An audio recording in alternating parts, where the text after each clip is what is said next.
Right नाज़रीन, एक दफ़ा फिर खुश आमदीद बिज़नेस होराइज़न में। और अब हमारे साथ मौजूद हैं सबा खान, मार्केट एनालिस्ट हैं, रॉयल न्यूज़ से आपका ताल्लुक है। काफ़ी गहरी नज़र रखती हैं मार्केट पे, काफ़ी कुछ समझती भी हैं मार्केट के बारे में और समझाती भी हैं। आज इनसे भी बात करेंगे। कल जो इकनॉमिक सर्वे हमारे वज़ीर ख़जाना साहब ने पेश किया, उसके बाद आज बजट भी पेश करने जा रहे हैं, इस हवाले से इनसे बात करेंगे। खुश आमदीद सबा खान आपको। Thank you so much. Saba, आपसे मैं जानना चाहूँगा एक कुछ पॉइंट्स, इंपॉर्टेंट पॉइंट्स, मतलब मेरे जहन में कुछ सवाल घूमने लग गए कल से, जब से ये मार्केट इकनॉमिक सर्वे जो उन्होंने मार्केट में पेश किया है, सबके सामने पेश किया है, उसके बाद से कुछ चीज़ें मेरे जहन में पूछ रही हैं। मैं आपकी राय जानना चाहूँगा। वज़ीर ख़जाना डॉक्टर अब्दुल हफीज़ शेख ने माली साल 2011-12 की इक़्तिसादी रिपोर्ट पेश करते हुए मुआशी तरक्की की शरह 3.7% को 3 साल का बेहतरीन ग्रोथ रेट करार दिया है और आइंदा साल के लिए जीडीपी का टारगेट 5 से 6% बताया। कैसे देखती हैं आप इस बयान को अब्दुल हफीज़ शेख साहब के? देखिए मुज़म्मिल, कल फाइनेंस मिनिस्टर ने 3.7% जीडीपी को बेहतरीन रेट करार दिया है 3 साल का। राइट। इससे पहले आपको याद होगा कि 2 माह पहले ये वाशिंगटन गए थे, वहाँ पे IMF की एनुअल कॉन्फ्रेंस थी। उधर उन्होंने कहा कि हमारा जीडीपी 4 से लेकर 4 to 4.5% जीडीपी आएगा इस साल, और ये 4 साल का बेहतरीन जीडीपी होगा। वहाँ उन्होंने ये क्लेम किया। इसके बाद अप्रैल में हमारे सामने एक रिपोर्ट आती है नेशनल अकाउंट्स कमेटी की। उन्होंने हमें बताया कि जी जीडीपी इस साल 3.2% होगा, और उन्होंने बताया कि इसकी जो बेस ईयर है वो 2005 to 6 है, और ये इंटरनेशनल लाइंस के हिसाब से था कि उन्होंने हर 4 से 5 साल के बाद अपनी बेस ईयर को चेंज करना होता है। तो इन्होंने जो हमारी चलती आ रही थी 1999 एंड 2000, उसको चेंज करके 2005 एंड 6 की, और उसकी बेसिस पे कहा कि जीडीपी 3.2% होगा। इस बात से एकदम बहुत कन्फ्यूजन हो गई, बहुत प्रेशर आ गया गवर्नमेंट के ऊपर, और फिर नेशनल अकाउंट्स कमेटी को कहा गया कि आप इसको रिवाइज करें, और जो हमारी प्रीवियस बेस थी 1999 एंड 2000, उसकी बेस पे आप जीडीपी कैलकुलेट करें। तो ये जो आपके सामने 3.7% आया है, ये उसकी बेस पे कैलकुलेट हुआ है। ठीक है, आप कह सकते हैं कि बेहतरीन है 3 सालों का, ऑन पेपर्स तो बेहतरीन है, लेकिन पूरे साल में क्या एक्चुअल पोजीशन थी, प्रोडक्शन किस हद तक हुई, एनर्जी क्राइसिस ने प्रोडक्शन को कितना ज़्यादा इफ़ेक्ट किया, आपके सर्विस इंडस्ट्री में, सर्विस सेक्टर का भी हमने डेफिसिट देखा। तो उस पर आप कैसे कह सकते हैं कि ये 3 साल का बेहतरीन जीडीपी है? इतने सारे लैकिंग्स के बाद अगर इस लेवल पे आके आपका 3 साल बाद इतना मेंटेन हो रहा है, इतनी सारी गलतियां करने के बाद, इतने क्राइसिस के बाद, तो अगर ये बेहतरी हो जाती तो पता नहीं कहाँ पहुँच जाता। और एक चीज़ और मैं ऐड कर दूं मुज़म्मिल, कि अगर हम ये कह रहे हैं कि 3.7% हमारा बेस्ट जीडीपी रेट है 3 साल का, फिर भी आप देखें जो हमारी नेबर कंट्रीज़ हैं, उनके मुकाबले में हम कहाँ स्टैंड करते हैं। उन सबसे कम जीडीपी रेट है इस वक्त हमारा, और रुपए की कीमत भी गिरती चली जा रही है। एक और पॉइंट मैंने नोट किया था, इकोनॉमिक सर्वे के मुताबिक जो है फॉरेन डायरेक्ट इन्वेस्टमेंट में 48.4% कमी आई है, और सबसे ज़्यादा पोर्टफोलियो इन्वेस्टमेंट में कमी आई है। लेकिन स्टॉक मार्केट में कैपिटल गेन टैक्स में तरमीम और डिस्काउंट रेट जो है उसमें कमी के बाद बेहतरी देखी गई है। इस सारी सूरत हाल को किस तरह से देखती हैं आप? देखिए, जो फॉरेन डायरेक्ट इन्वेस्टमेंट की बात कर रहे हैं, इकोनॉमिक सर्वे में लिखा है कि $667 मिलियन इस दफ़ा इन्वेस्टमेंट आई मुल्क में, फॉरेन डायरेक्ट इन्वेस्टमेंट, जबकि अगर हम लास्ट ईयर देखें तो 1297 थी, $97 मिलियन थी। तो अगर आप उससे कंपेयर करें तो ये इतना ही 48% का ही डिक्लाइन बनता है, और इसमें सबसे ज़्यादा कमी आई है पोर्टफोलियो इन्वेस्टमेंट में। अगर आप 1 जुलाई से लेके 30 अप्रैल तक का हम डेटा देखते हैं, तो अगर आप देखेंगे नेट आउटफ्लो कितना था स्टॉक मार्केट से फॉरेन इन्वेस्टमेंट का, तो वो 10.2 बिलियन रुपीस था, या जब आप इसको डॉलर्स में देखते हैं तो $119 मिलियन का नेट आउटफ्लो देखा गया स्टॉक मार्केट में। तो अगर मैं आपको एक एनालिसिस दे दूं, ओवरव्यू दे दूं पूरे 4 साल का, इस हुकूमत ने स्टॉक मार्केट के साथ किया क्या है। आज ये कह रहे हैं कि जो स्टॉक मार्केट हमें सेकंड हाफ में बहुत बेहतर परफॉर्म करती हुई नज़र आई है, तो मैं आपको ये बता दूंगी 2008 में स्टॉक मार्केट कहाँ पे थी जब यह हुकूमत आई। उस वक्त स्टॉक मार्केट ने ऑल टाइम हाई लगाया था, पाकिस्तान की हिस्ट्री का हाई था 15,740, 15,740 पॉइंट्स लेवल पे मार्केट पहुंची थी अप्रैल 2008 में। उसके बाद हमारे पास एक फाइनेंसिंग प्रोडक्ट था CFS Mark 2, वो फेल हुआ, मार्केट में लिक्विडिटी क्रंच आया, तो मार्केट में एक हमने डिप्रेशन देखा, एक मंदी की सिचुएशन देखी। लेकिन वो ऐसी सिचुएशन नहीं थी, उस वक्त क्रंच पूरी दुनिया में आया था, ऐसी सिचुएशन नहीं थी कि आप उसको कंट्रोल ना कर सकते। हमारी हुकूमत से वो सिचुएशन कंट्रोल नहीं हुई, कभी इन्होंने कैप और फ्लोर की परसेंटेज को चेंज किया, कभी कोई और रेगुलेशन लेकर आए। अल्टीमेटली ये हुआ कि इन्होंने स्टॉक मार्केट को 100 डेज के लिए बंद कर दिया। किसी मुल्क में ऐसा नहीं होता कि स्टॉक मार्केट 100 डेज के लिए बंद हो जाए। आप देख लें, अमेरिका में कुछ हुआ, इजिप्ट में कुछ हुआ, जहां हंगामे हुए, सब कुछ हुआ, उनकी स्टॉक मार्केट इतने दिनों के लिए बंद नहीं हुई। हमारी मार्केट बंद कर दी गई 100 डेज के लिए। उसके बाद क्या, ये 9100 के अराउंड इन्होंने बंद की मार्केट। अच्छा, अगर आपने मार्केट को फ्रीज कर दिया तो आपने जो ऑफ मार्केट ट्रांजैक्शंस थी उनको क्यों ओपन रहने दिया? आपने उनको ओपन रहने दिया, वहाँ डील्स होती रहीं, तो जिस वक्त मार्केट खुलती है दिसंबर में तो वो 5800 के पॉइंट पे चली जाती है। ये मार्केट ने लो लगाया एक साल के बीच में, कहाँ 15700 के लेवल पे और कहाँ 15800 के लेवल पे। फिर 2009 आता है हमारे पास, वो एक रिकवरी का साल है, क्योंकि प्राइसेस इतनी कम हो गई थी, मार्केट तकरीबन 75% to 85% गिर चुकी थी, स्टॉक्स वैल्यूएशन भी इतनी कम हो गई थी, अट्रैक्टिव थी मार्केट, तो उसमें थोड़ी सी इन्वेस्टमेंट हुई, वो हमारा रिकवरी का साल गिना जाता है 2009 का। 2010 आता है, 10 के स्टार्ट होते ही कैपिटल गेन टैक्स की बातें शुरू हो जाती हैं और अल्टीमेटली उसको बजट में नाफिज कर दिया जाता है। उसके बाद हमारे पास सैलाब आ गया, उस सैलाब की वजह से इकोनॉमी बहुत ज़्यादा इफेक्ट हुई, क्रॉप्स इफेक्ट हुई, ओवरऑल इकोनॉमी पे बहुत ज़्यादा बैड इम्पैक्ट आया। 2010 इसकी सैलाब और कैपिटल गेन टैक्स की नज़र हो गया। 2011 आता है, बहुत ही डल साल रहा ये एक्टिविटी के हिसाब से, क्योंकि 2011 वो साल था जब कैपिटल गेन टैक्स कैलकुलेट होना था, रिटर्न्स फाइल होनी थी इसकी। उस साल भी मार्केट में कोई काम नहीं हुआ, और अगर आप दिसंबर में देखें, दिसंबर 2011 में, तो ये 13 साल का कम तरीन वॉल्यूम था, इतना ज़्यादा स्टॉक मार्केट ने डिक्लाइन लिया। अब 2012 स्टार्ट होता है तो कैपिटल गेन टैक्स में तरमीम कर दी जाती है, वो नाफिज होंगी, अभी उसका बिल पेश होगा, और साथ ये कहा गया कि जी कॉर्पोरेट टैक्सेस को कम कर दिया जाएगा। तो स्टॉक मार्केट के हिसाब से और कॉर्पोरेट सेक्टर के हिसाब से कुछ पॉजिटिव खबरें थी, और वैसे भी हमारी मार्केट अट्रैक्टिव थी। अगर हम दिसंबर की फिगर्स देखें तो डिविडेंड यील्ड यहाँ पे 9% थी, रीजनल मार्केट्स के मुकाबले में बहुत अच्छी डिविडेंड यील्ड थी, बल्कि सबसे टॉप पे थी। दूसरी तरफ पी मल्टीपल्स देखें तो 6 टाइम्स के अराउंड थे, और वो भी रीजनल मार्केट के मुकाबले में सबसे चीप मार्केट थी। तो नेचुरली ऐसा होना था कि इन्वेस्टमेंट पाकिस्तान की तरफ आ गई, और हमने 2012 में मार्केट में अच्छे गेंस देखे हैं, और 14,700 के लेवल को मार्केट ने टच किया है। 2008 के बाद से इस साल 2012 में 14,700 के लेवल को मार्केट ने टच किया। तो ये सारा सिनेरियो था स्टॉक मार्केट का। लेकिन इसमें आप देखें, स्टॉक मार्केट के काम में जो हम कहते हैं जी फॉरेन डायरेक्ट इन्वेस्टमेंट हमारी चली गई है, क्यों चली गई है?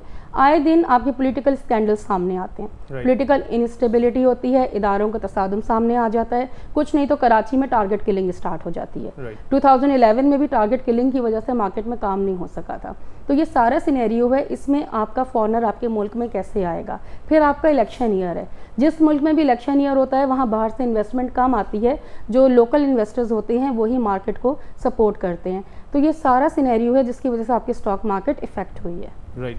अच्छा, एक चीज़ और बड़ी मज़ेदार है, वो ये है कि इस जो इकनॉमिक सर्वे है इसमें कहा जा रहा है मुआशी तरक्की हो रही है, मुआशी हालत बेहतरी मतलब नज़र आ रही है।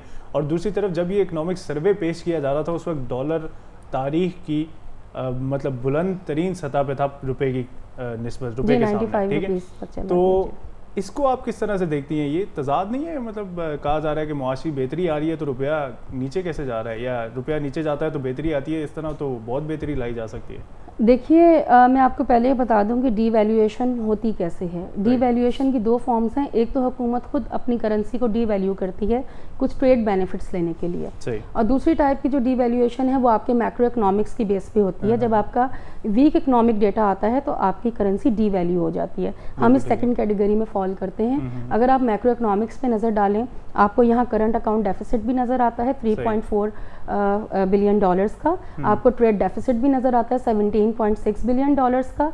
हमारे पास फॉरेन डायरेक्ट इन्वेस्टमेंट है नहीं, ठीक है? इसके बाद हमारे पास ना कोई एक्सटर्नल रिसोर्सेज हैं, ना पाकिस्तान को कोई लोन मिला है, ना एड मिली है, ना फॉरेन इन्वेस्टमेंट आई है, तो एक्सटर्नल रिसोर्सेज तो आपके ब्लॉक हो गए। सही। अब आपके पास इंटरनल रिसोर्सेज आ गए हैं। वो क्या है कि आप बैंकों से पैसा लेते रहें। स्टेट बैंक ने अभी 4 मई की रिपोर्ट है, 1 जुलाई से लेके 4 मई तक 1.058 trillion rupees local banking sector से लोन लिया है। सही। ठीक है, उसमें आप जब देखते हैं कि स्टेट बैंक से कितना लिया है तो 442 बिलियन रुपीस इसने स्टेट बैंक से कर्जा लिया और बाकी कमर्शियल बैंकों से कर्जा लिया। अब आप इसको लास्ट ईयर से कंपेयर करें तो ये 58% ज़्यादा है जितना लोन गवर्नमेंट ने लिया बैंकों से अपने अखराजात पूरे करने के लिए या बजट सपोर्ट के लिए आप कह लें, इन्होंने लिया। सही।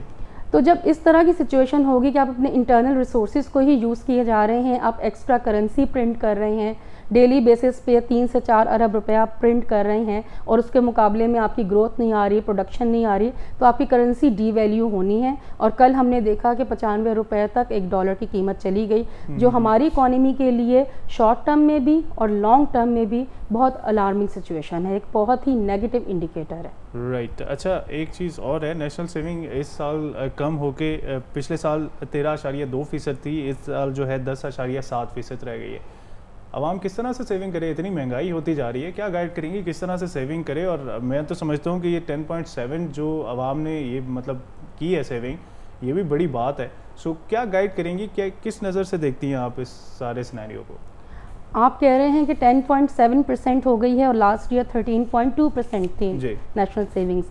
अगर आप इस वक्त लास्ट ईयर का इकोनॉमिक सर्वे इक्तिसादी रिपोर्ट हमारी कहती है। जी जी बिल्कुल, वो जाहिर आप अपने पास से तो नहीं कह रहे, फाइनेंस मिनिस्टर साहब की ही सारी कोटेशंस हैं। अगर आप इस वक्त लास्ट ईयर का इकोनॉमिक सर्वे उठा के देखें तो उसमें लिखा हुआ है कि जी 2010 और 11 की बात कर रही हूँ कि इस साल जी हमारी जो नेशनल सेविंग्स हैं वो 13.8% हो गई हैं 15.4% से। यानी आप देखें पहले 15.4% थी 2009 में, उसके बाद वो वहाँ से कम होकर 13.8% हो गई, जिसको अब ये कह रहे हैं कि नहीं वो 13.2% थी, और अब उससे भी कम होकर 10.7% हो गई है। ग्रेजुअली आप डिक्लाइन देखें नेशनल सेविंग्स में, तो ये क्या जाहिर करता है कि आपकी इतनी महंगाई है, आपके लोगों के पास ना तो परचेजिंग पावर है, ना उनके खर्चे पूरे होते हैं। जब उनके खर्चे ही पूरे नहीं होते तो उन्होंने सेव क्या करना है और उसको इन्वेस्ट क्या करना है। तो एक और मज़े की काफ़ी मज़े की बातें हैं, आज काफ़ी मज़ा आ रहा है प्रोग्राम करने में। एक और मज़े का पॉइंट जो वज़ीर ख़जाना डॉक्टर अब्दुल हफीज़ शेख साहब ने बात की है, उन्होंने कहा टैक्स कलेक्शन में इस साल जो है तारीख रकम हुई है और 25% टैक्स कलेक्शन में इजाफे की निशानदेही की उन्होंने, लेकिन उन्होंने ये भी कहा कि अमीर तबका टैक्स नहीं देता। ये बड़े मज़े की बात है कि फाइनेंस मिनिस्टर कहते हैं कि अमीर तबका टैक्स नहीं देता। वो बता रहे हैं कि शिकायत कर रहे हैं, ये हमें समझ में नहीं आया क्योंकि वो हुकूमत में खुद बैठे हुए हैं। और अगर अमीर तबका टैक्स नहीं देता, और अगर आपको पता भी है कि टैक्स चोरी कितनी है, अगर ये पता है कि टैक्स चोरी कितनी है तो फिर ये भी पता होगा कि टैक्स चोरी कर कौन रहा है।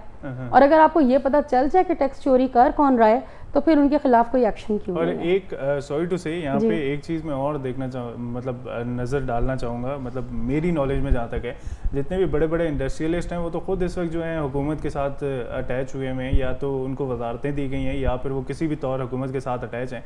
तो अगर अमीर हुक्मरान तबका टैक्स नहीं देता तो यूँ कह लिया जाए कि या तो हुक्मरान तबका टैक्स नहीं देता या तो हुक्मरान जो है वो टैक्स नहीं देते, तो ज़्यादा देखिए ना, फिर फाइनेंस मिनिस्टर साहब को ज़्यादा बेहतर पता है कि अमीर तबका टैक्स नहीं देता, क्योंकि वो जानते हैं कि कौन लोग टैक्स नहीं देते। बहरहाल हम इस पर ज़्यादा नहीं डिस्कशन करेंगे क्योंकि ये थोड़ा पॉलिटिकल साइड पे हो जाएगा, हम इकोनॉमी को ही यहाँ पे डिस्कस करते हैं। उन्होंने कहा कि जी 25% इंक्रीज़ आया है टैक्स कलेक्शन में और ये बहुत ही हिस्टोरिक फिगर है और बहुत उन्होंने इस चीज़ को अप्रिशिएट किया। हमने मान लिया कि 25% इंक्रीज आया टैक्स कलेक्शन में। अब आपका रेवेन्यू इंक्रीज हुआ ना, अब आप दूसरी तरफ देखें कि आपके एक्सपेंसेस कितने इंक्रीज हुए हैं। आपका इंपोर्ट बिल साल में 44% इंक्रीज हुआ। आपका इंपोर्ट बिल 15% इंक्रीज हुआ है। तो ये वाला इंक्रीज है उसको आप कहाँ पे अकोमोडेट करेंगे? अब ये भी तो देखें ना, अगर आपका थोड़ा सा रेवेन्यू इंक्रीज हुआ है तो इंपोर्ट्स पे आपका कोई कंट्रोल नहीं है। हमारे यहाँ वो चीज़ें भी इंपोर्ट की जाती हैं जिनके लोकल सब्स्टिट्यूट्स मौजूद हैं, लग्जरी आइटम भी इंपोर्ट किए जाते हैं, फिर उनकी इन्वॉइसिंग को कोई नहीं चेक करता, और भी बहुत ज़्यादा इंपोर्ट्स में मसले मसाइल हैं, उन पे चेक्स नहीं हैं। मार्जिन्स को नहीं चेक किया जाता। ये सारी चीज़ें जब आप देख रहे हैं कि इंपोर्ट बिल बढ़ रहा है, ऑयल बिल बढ़ रहा है, ऑयल बिल तो बढ़ेगा क्योंकि हमारी ज़रूरत है, हमने उसे इंपोर्ट करना है, फिलहाल इंपोर्ट करना है क्योंकि हम अल्टरनेटिव रिसोर्सेज की तरफ नहीं जाते, हम डोमेस्टिकली उसको प्रोड्यूस नहीं कर रहे। तो अगर एक चीज़ ज़रूरी है तो जो बाकी अननेसेसरी चीज़ें हैं उनको कंट्रोल क्यों नहीं किया जाता। बिल्कुल ठीक। अच्छा, एक चीज़ और यहाँ पे मैं आपसे बात करना चाहूँगा। वज़ीर ख़जाना का कहना है कि मुल्क में बेरोज़गारी की शरह 5.6% से बढ़ के 6% हो गई, जबकि महंगाई में कमी आई है। और ये भी कहा उन्होंने कि इंडस्ट्रियल ग्रोथ 1.8% उन्होंने कहा है, और जबकि टारगेट जो था वो 2% था। इस पॉइंट पर क्या राय रखती हैं आप? देखिए, ये तो एक बहुत ही कॉम्प्रिहेंसिव क्वेश्चन है जो आपने मुझसे किया है। सबसे पहले हम अनएम्प्लॉयमेंट को देख लेते हैं। अनएम्प्लॉयमेंट उन्होंने कहा है, बहुत उन्होंने माइनर सी फिगर दी है कि जी इतना इंक्रीज आया, आई थिंक 5.6% से आप कह रहे हैं 6% हो गई है, और लास्ट ईयर भी ऐसी ही फिगर थी।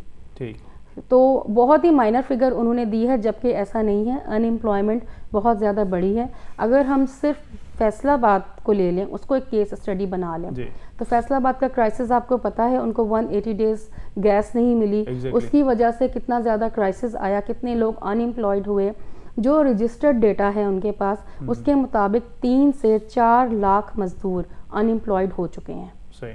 और ये वो डेटा है जो रजिस्टर्ड है। वो लोग जो डेली वेजेस पे काम करते हैं या जो पार्शली एम्प्लॉयड हैं, उनका डेटा अवेलेबल नहीं है, रिकॉर्ड ही नहीं है उनको। अगर बुला लिया जाए तो पता नहीं कितने लोग अनएम्प्लॉयड हुए वो समझ में नहीं आता किसी को, और उन पे क्या क्राइसिस आए, वो किस तरीके से अपनी ज़रूरियात को पूरा करेंगे, अपनी फैमिली के एक्सपेंसेस को किस तरह पूरा करेंगे, किस तरह फूड प्राइसेस में हमने इंक्रीज़ देखा है, आटे में इंक्रीज़ देखा है, रोटी में इंक्रीज़ देखा है, तो किस तरीके से वो अपने घर वालों के लिए खाने पीने की अशिया ले सकते हैं, ये यहाँ पे एक बहुत बड़ा क्वेश्चन मार्क है। दूसरा, महंगाई की बात कर रहे हैं कि जी महंगाई कहा गया कि कम हो गई लास्ट ईयर से, हम इससे भी एग्री नहीं करते, और इसमें मैं कोई कॉमेंट नहीं करना चाहती, क्योंकि आप किसी कॉमन मैन से भी पूछ लें कि लास्ट ईयर उसके घर की ग्रॉसरी कितने की आती थी, आज कितने की आ रही है, वो पहले फ्यूल के लिए कितना पे करता था, फ्यूल के लिए अब वो कितना पे करता है, नंबर ऑफ कमोडिटीज जो उसकी ज़रूरत है, उस बास्केट की प्राइस पहले कितनी थी और अब कितनी हो गई है। महंगाई में कमी आई है। इंटरनेशनल मार्केट में जो है 15% पेट्रोल कम हुआ है, और हमारे पास 3 रुपया कम नहीं। देखें, वो अभी सिर्फ आप देखें, ये लास्ट 2 मंथ्स में हुआ है। इससे पहले अगर आप पेट्रोल की कीमत देखें, पेट्रोल की कीमत बढ़ रही थी, और हमारे मुल्क में पेट्रोल की कीमत का डबल इफेक्ट लिया जाता है। जैसी कीमत बढ़ती है, हर चीज़ की यहाँ पे कीमत, फल हो, सब्जी हो, किताबें हो, हर चीज़ की कीमत बढ़ा दी जाती है कि जी बाहर फ्यूल की कीमत बढ़ गई है। असल में वो अब्दुल हफीज़ शेख साहब का भी यही कहना है ना कि पुराने जख्मों को भूल जाओ, जो ताज़ा जख्म है वो याद रखो। तो ताज़ा तो यही है कि 3 रुपये कम किया है पेट्रोल, तो इस वजह से वो भी आप देख लेंगे कितना कम किया, कि बाहर कितनी कमी हुई है और यहाँ पे कितना कम किया गया है। दूसरी, आप बात कर रहे थे इंडस्ट्रियल ग्रोथ की, 1.8% जो उन्होंने इंडस्ट्रियल ग्रोथ दी है, हम उससे भी एग्री नहीं करते। सही। वैसे तो उन्होंने कहा कि टारगेट 2% था और हमने 1.8% हासिल किया है, लेकिन मैं इससे भी एग्री नहीं करती कि 1.8% यहाँ पे ग्रोथ रेट है, क्योंकि जो क्राइसिस आए हैं पूरे साल के बीच में, आप देखें एनर्जी क्राइसिस ने किस तरह इफ़ेक्ट किया, गैस सप्लाई कितनी ज़्यादा इफ़ेक्ट हुई। गैस सप्लाई नहीं दी गई फर्टिलाइज़र्स को, गैस सप्लाई नहीं दी गई टेक्सटाइल को। टेक्सटाइल हमारी इकोनॉमी के लिए बैकबोन है, सबसे ज़्यादा एक्सपोर्ट्स उसकी होती है, 55% एक्सपोर्ट्स में कॉन्ट्रीब्यूशन है टेक्सटाइल्स का। उनको 180 डेज आप गैस सप्लाई नहीं कर रहे, और अब अगर गैस उनको मिल भी गई है तो अब उनके पास इलेक्ट्रिसिटी का इशू है, उनको बिजली नहीं मिल रही है। उसके बाद आप क्या कर रहे हैं कि घरों में गैस मिल रही है, चलें ठीक है, अगर हम उसको भी एग्जाम्प्ट कर दें कि घरों में गैस मिल रही है, सस्ती गैस मिल रही है, आप ये बताएं कि हमने गाड़ियां अगर रखनी है, हम उसको भी गैस पे चलाएंगे? राइट। आप उनको फ्यूल यूज करने दें। आप यहाँ पे मैं सॉरी आपको इंटरप्ट कर रहा हूँ, छोटा सा एक हमें एक मतलब टाइम बहुत कम रह गया, बिल्कुल शॉर्टेज है हमारे पास टाइम की। आप मुझे जल्दी से ये बता दीजिएगा, ये जो आज बजट पेश होने जा रहा है, इसमें कोई अच्छी तवक्कुआत रखनी चाहिए, अगर हैं तो क्या है? इसमें मैं आपको कुछ थोड़ी सी वर्किंग है वो हम आपको बता देते हैं। जो एक्सपेक्टेशन है कि इस बजट में पब्लिक डेवलपमेंट प्रोजेक्ट्स हैं, इनके लिए ज़रा एलोकेशन ज़्यादा रखी जाएगी, क्योंकि ये जो बजट है बेसिकली इलेक्शन बजट है। इस गवर्नमेंट का लास्ट बजट है, उन्होंने इसमें इस तरह की फैसिलिटेट करना है पब्लिक को, थोड़ा सा उनको वोट बैंक उनका इंक्रीज़ हो जाए। तो पब्लिक डेवलपमेंट प्रोजेक्ट्स के लिए यहाँ पे एलोकेशन ज़्यादा रखी जाएगी। जो हुकूमत के एम्प्लॉयज़ हैं उनकी सैलरीज में 20 से 25% इंक्रीमेंट का चांस है। उसके साथ ही वेज रेट को इन्होंने 8,000 पर मंथ बढ़ाने का कह दिया है। इसके साथ कॉर्पोरेट टैक्सेस में ये बहुत अरसे से बात सामने आ रही है कि कॉर्पोरेट टैक्सेस में कमी की जाएगी। इस वक्त कॉर्पोरेट टैक्स रेट है 35%, उसमें कह रहे हैं कि 1 से 2% तक कमी की जाएगी। दूसरा, विद होल्डिंग टैक्स को बढ़ाया जाएगा कि वो जो हमारे वज़ीर ख़जाना साहब कहते हैं कि अमीर तबका टैक्स नहीं देता, तो विद होल्डिंग टैक्स को बढ़ा के अमीर तबके को इस टैक्स के अंदर लाया जाएगा, कोशिश की जाएगी कि उनसे टैक्स लिया जाए। और उसके साथ ही कैपिटल गेन टैक्स लगाया जाएगा रियल एस्टेट पे, ताकि उस पर भी थोड़ा सा आपका टैक्स रेवेन्यू इंक्रीज़ हो जाए। तो ये कुछ एक्सपेक्टेशन है सामने आ रही हैं। सीमेंट पे फेडरल एक्साइज ड्यूटी कम होने के चांसेस हैं, पर टन 100 रुपये कम की जाएगी। इसके अलावा कॉस्मेटिक्स हैं, ये ख़वातीन को खुश हो जाना चाहिए कि इस पे जो है ड्यूटी कम कर दी जाएगी। कुछ पेट्रोलियम आइटम्स हैं उस पर कम की जाएगी। तो देखें, अभी बस थोड़ी देर रह गई है बजट आने में, तो देखते हैं बजट आवाम के लिए कैसा होता है। राइट, बहुत शुक्रिया, बहुत शुक्रिया सबा खान, आपने अपनी माहिराना राय से हमें नवाजा। बहुत सारी बातें, बहुत सारे कॉन्सेप्ट्स मेरे कम से कम कल की इक्तिसादी रिपोर्ट के हवाले से आपने जो है वो हमें मेरे कॉन्सेप्ट्स क्लियर किए। अब आज बजट भी आने वाला है, तो बजट के हवाले से भी आपसे ज़रूर मैं आपकी माहिराना राय लूँगा। खैर, बड़ी अच्छी बात है, खुशाइंद बात है कि पाकिस्तान की ये पहली हुकूमत है जो 5वां बजट पेश करने जा रही है। लेट्स सी कि बजट कैसा होता है। उम्मीद करते हैं इंशाल्लाह ताला अवाम दोस्त ये बजट होगा और आवाम के लिए कुछ ना कुछ रिलीफ इसमें ज़रूर सामने आएगा। अपना बहुत सारा ख्याल रखिएगा। अल्लाह हाफ़िज़।